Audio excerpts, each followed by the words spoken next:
l'ultima operazione che vado ad effettuare, qual è? È proprio quella di l'eliminazione è stata completata, mi manca la modifica. La modifica viene effettuata in 3 passaggi, ok? 1.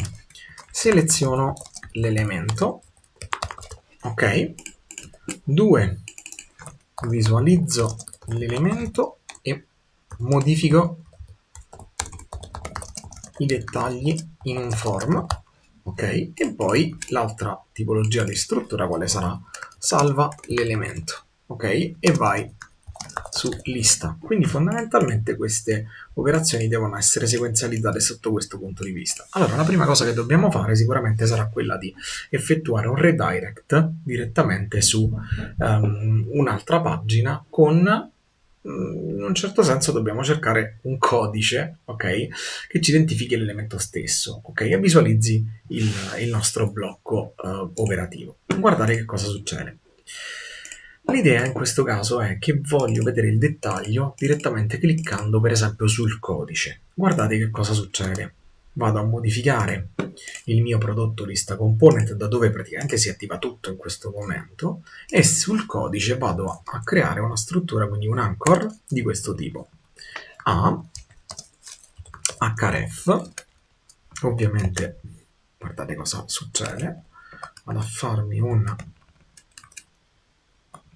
elemento di questo genere, l'href di riferimento sarà prodotto slash, ok, modifica slash il codice di riferimento. Guardate che cosa succede, ovviamente questo qui sarà il mio codice. Se ci fate caso, praticamente, io se vado su ispeziona, guardate, vado a finire su prodotto modifica e il suo parametro, ok? Vedete, questa è la situazione.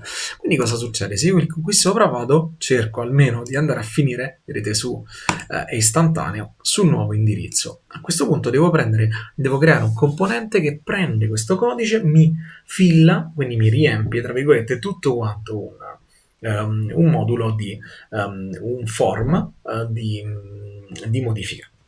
Allora, guardate qual è la situazione. Vado a generare il nuovo component. ng generate component, ok, components slash prodotto modifica,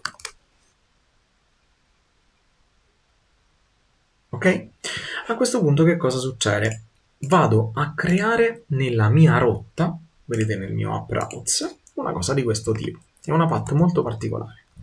La path di tipologia prodotto slash modifica slash 2 punti codice. Va ad attivare il component prodotto modifica component. Guardate che cosa sto creando. Fondamentalmente questo qui è un parametro, ovvero questo elemento sarà esattamente equivalente a questa operazione qui, quindi a questo codice che verrà inserito all'interno del mio URL. Ok? E devo cercare di capire come si intercetta. Allora, l'idea in questo momento è il component è stato creato, vado ovviamente all'interno del mio component e cerco di personalizzarlo. Sicuramente che cosa mi servirà? Beh, mi servirà il constructor per effettuare un po' di iniezioni. Quindi che cosa mi vado a riprendere? Ovviamente sicuro il private service di tipologia prodotto service. Ok, per quale motivo il service? Perché mi servirà a recuperare queste informazioni con una get by ID. Che cosa significa? Mi vado a costruire la possibilità di recuperare un prodotto tramite il suo ID. Bene, guardate, se qui c'è una get all, io voglio una get by ID che prende qui dentro anzi più che ID by codice, ok, che prende al suo interno var code di tipologia string. Mi restituisce un prodotto. Ci siamo? Beh, ovviamente potrebbe essere opzionale in questo caso. Ok? Un prodotto oppure undefined. Ci siamo? Anzi, facciamo così, un null. Perché? Perché effettivamente non esiste il prodotto. Sarebbe un po' problematico da giustificare. Allora, guardate, la prima cosa che vado a fare è prendermi la mia stringa dell'elenco negozio e mi vado ad effettuare il parse. e poi ad un certo punto che cosa succede?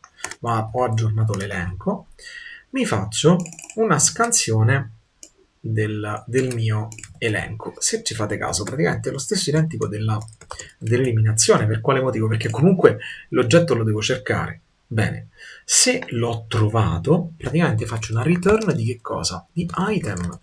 Ok, quindi che sarebbe il mio elemento. Altrimenti, guardate, se vado fino alla fine, quindi non l'ho trovato e non ho fatto prima la return, vado in return null. Ok? A questo punto che cosa succede? Sono già pronto per effettuare la mia operazione. Vado su prodotto modifica component, mi serve solo il modo per andarmi a prendere il param. Allora, come andiamo a prendere il param? Per prendere il param dobbiamo accedere a delle funzionalità particolari della nostra rotta. Allora, in questo momento devo cercare di analizzare, ok, una cosa che si chiama Activated Route. Guardate, se io ci clicco sopra, adesso non è avviato il mio server, però questo qui che cos'è? La rotta attiva in questo momento. Guardate, andiamo a definire qui dentro un private active route di tipologia activated route, ok? Allora, qual è la situazione in questo caso? Io sto cercando di creare o comunque sia di interpretare quelli che sono i segmenti della rotta attiva, ma tecnicamente un segmento è questo e questo perché i segmenti non variano nella loro vita. Questo è un parametro, ok? Che cosa ce lo testimonia? Ce lo testimonia sulla Prouds, vedete questo elemento qui che ha 2 punti. Tutto ciò che inizia per 2 punti fondamentalmente subisce delle modifiche. La questione diventa un po' particolare per quale motivo? Perché tecnicamente il parametro lo andiamo a definire come un observable, ok? E qui che cosa succede? Allora, l'analisi dell'URL viene effettuata solo alla fine, quindi del mio elemento, quindi alla fine della mia tipologia di inizializzazione del template URL, ok? Quindi attendo l'ng on init. Allora, che cosa andrò a fare in questo caso? Vado a creare, quindi vado ad analizzare, quindi this.activeroute. Guardate, io qui ho un params. Allora, l'idea è che l'analisi del params equivale a che cosa? Ad un observable. Ok, vedete qui c'è scritto observable, quindi fondamentalmente che cosa succede? Devo attendere che venga risolta la promessa e quindi venga popolata la variabile di riferimento. Quindi faccio una subscribe, il risultato di questa operazione praticamente verrà trasferito all'interno di questa arrow, ok? E quindi qui dentro verrà messo l'elenco dei parametri. Ci siamo? Guardate che cosa succede, se tutto va bene, prima di effettuare tutte le nostre operazioni faccio un console.log di risultato per vedere se tutto funziona. Vado in ngserve,